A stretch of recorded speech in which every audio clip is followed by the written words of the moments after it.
तर त्याचा रिपोर्टही 1-2 मिनिटांमध्ये आम्ही ग्रुपवरती टाकतो. सतीशला तर त्याच्यामध्ये आतापर्यंत एकूण 9 नॉमिनेशन आपल्याकडे दाखल झालेले आहेत. नॉमिनेशन दाखल करण्याचा शेवटचा दिवस 21 तारखेपर्यंत आहे आणि 21 तारखेला दुपारी 3 वाजेपर्यंत आपण सगळे नॉमिनेशन स्वीकारणार आहोत. त्याचबरोबर नॉमिनेशनची जी छाननी आहे नामनिर्देशन पत्राची ती दुसऱ्या दिवशी म्हणजे 22 तारखेला सकाळी 11 वाजल्यापासून साधारण सुरू होईल. मग 22 तारखेपासून एकदा जे काही वैधरित्या नामनिर्देशित असे उमेदवार आहेत त्यांची यादी डिक्लेअर झाल्यानंतर उमेदवारी मागे घेण्याचा कालावधी हा 23 तारखेपासून 27 तारखेपर्यंत आहे. परंतु उमेदवारी मागे घेण्यासाठी तसं बघायला गेलं तर 3 दिवस मिळतात. 23 तारीख, 24 तारीख आणि 27 तारीख. आपल्या सगळ्यांना माहिती आहे की 25 तारखेला रविवार आहे आणि 26 तारखेला प्रजासत्ताक दिन आहे. त्या दिवशी सार्वजनिक सुट्टी असल्यामुळे ते 2 दिवस उमेदवारी अर्ज मागे घेता येणार नाही.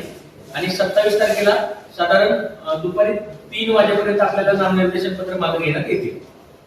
त्यानंतर जे काही उमेदवार मागे कोण घेणार नाहीत आणि वैध असणारे असे निवडणूक लढवणाऱ्या उमेदवारांची यादी 27 तारखेला साधारण आहे ते 3:30 वाजता आपल्याकडून लागणार आहे.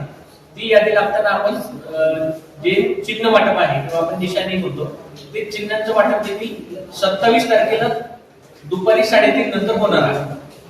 त्यामुळं आपला हा जो काही कार्यक्रम आहे तो 27 तारखेच्या चिन्ह वाटपापर्यंत. त्यानंतर मतदानाची तारीख आपली 5 फेब्रुवारीला आहे.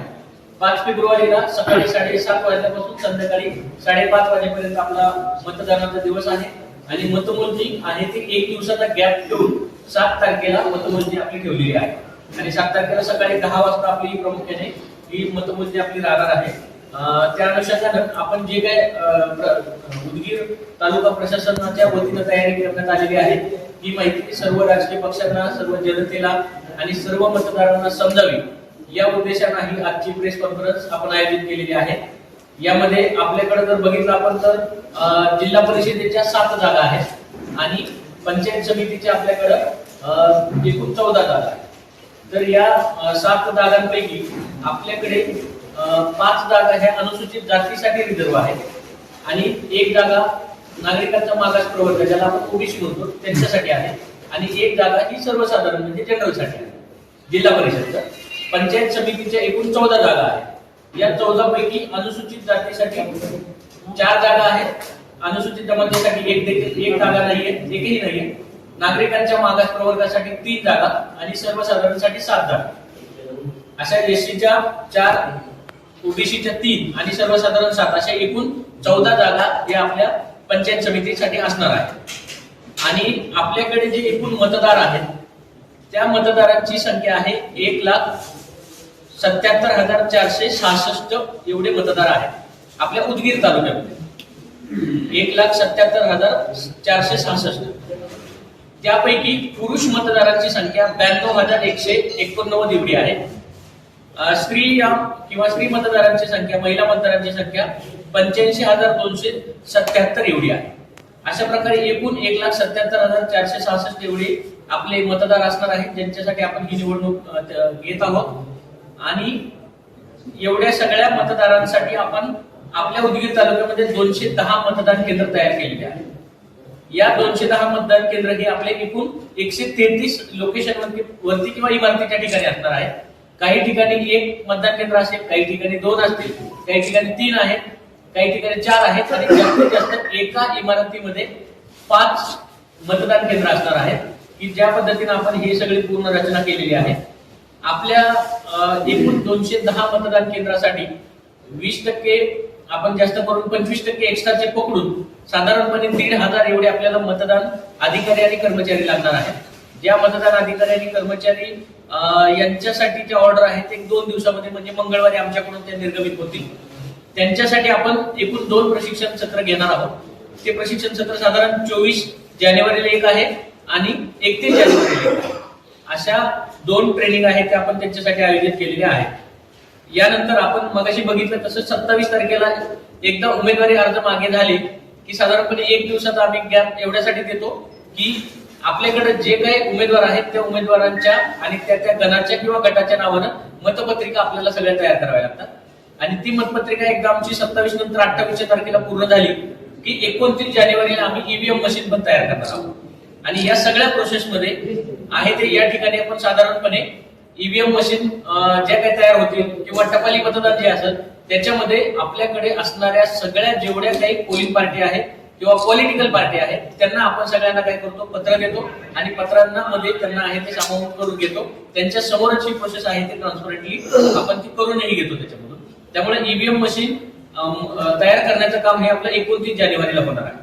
आता आपल्याकडे एकूण असणाऱ्या 14 गणामध्ये किंवा 7 गटांमध्ये आपल्याकडे एकूण क्षेत्रीय अधिकारी किंवा ज्याला सेक्टर ऑफिसर म्हणतो किंवा झोनल ऑफिसर म्हणतो ते असे एकूण 28 जण आपण नेमलेले आहेत. म्हणजे एका गणामध्ये 2 या पद्धतीनं. ते एवढ्यासाठी आहे की एका गणामध्ये पंचायत समितीच्या साधारणपणे 15 ते 16 मतदान केंद्र आहे आणि हे 15 ते 16 मतदान केंद्र हे आपण 2 अधिकाऱ्यांना वाटून देतो जेणेकरून मतदानाच्या दिवशी त्यांचं काम सुरळीतपणे पार पाडावं. एकाच वेळी त्यांना अनेक ठिकाणी धावपळ न करता जे त्यांना काम दिलेलं आहे ते सुरळीतपणे पार पाडावं यासाठी आपण एकूण 28 क्षेत्रीय अधिकारी देखील या ठिकाणी नेमलेले आहेत. मॉडेल कोड ऑफ कंडक्ट किंवा ज्याला आपण आचारसंहिता म्हणतो जी आता सध्या लागू आहे. आपल्याकडे एकूण 3 स्थिर निगराणी पथके आपण केलेली आहे ज्याला आपण एसएसटी म्हणतो. तर असे 3 निगराणी पथके आपण इंटरस्टेट बॉर्डरवरती लावलेले आहेत. ज्यामध्ये एक आहे शिरोळ जानापूरला, दुसरा आहे तादलापूरला आणि तिसरा आहे आपलं तोगरी या ठिकाणी, जे की आपण आंतरराज्य या ठिकाणी लक्ष ठेवून आहोत. याबरोबर बाकीचे पण जे आहे ते त्या ठिकाणी 2 तालुक्यांच्या जिथं सीमा आहेत, समजा आपली आणि शिरोळ अलिबागची असेल, आपली आणि जळकोटची असेल, तर त्या ठिकाणी आपण काय केलेलं की जिल्हाधिकारी कार्यालयाच्या आदेशानुसार आपण त्या तालुक्यांना त्या वाटून दिलेले, म्हणजे त्यांचं तिकडे काम चालणार आहे. म्हणजे एका तालुक्यातून दुसऱ्या तालुक्यात जाणारी वाहनं आणि आपल्या राज्यामध्ये येणारी वाहनं अशा प्रकारे आपण त्या पूर्ण 3 एसएसटी आपल्याकडे लागू केलेल्या आहेत. याशिवाय काही फ्लाइंग स्क्वॉड आपण आहे ते तयार केलेले आहेत, त्याला भरारी पथक म्हणतो. असे एकूण 4 भरारी पथक आपण आता सध्या तयार केलेले आहेत. जसे जसे निवडणुकीचा काळ येतो आपल्या सगळ्यांना माहिती आहे की त्यावेळी नंतर आहे ते येणाऱ्या तक्रारींचं प्रमाण आणि हे एकूण त्यावरती करायची निगराणी. यामुळे एफएसटी पथकाची संख्या सध्या 4 आहे, ते आपण नंतर आवश्यकतेनुसार वाढवणार देखील आहोत. याशिवाय वेगवेगळ्या प्रकारचे जे उमेदवार आहेत, पॉलिटिकल पार्टी आहेत, यांच्याकडून रॅली, मिटिंग किंवा काही मोठ्या सभा घेतल्या जातात. यांच्यावरती लक्ष ठेवण्यासाठी आपण 3 बीएसटी तयार केलेले आहेत, ज्याला व्हिडिओ सर्व्हेलन्स टीम म्हणतो किंवा व्हिडिओ सर्वेक्षण पथक देखील असं त्याला म्हणतो. अशा 3 आपण तयार केलेल्या. शेवटी नंतर जाऊन आहे ते आपण त्याला 2 किंवा 3 जशी आपल्याला गरज वाढेल त्या पद्धतीने आपण ते वाढवणार देखील आहोत.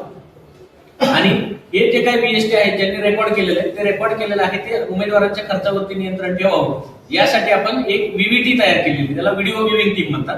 अशी एक व्हीव्हीटी आहे जी प्रत्येक दिवशी होणारी जे काही सभा असेल, कॉर्नर मीटिंग असेल, तर त्यांचं रेकॉर्डिंग झाल्यानंतर या व्हीव्हीटीला देईल.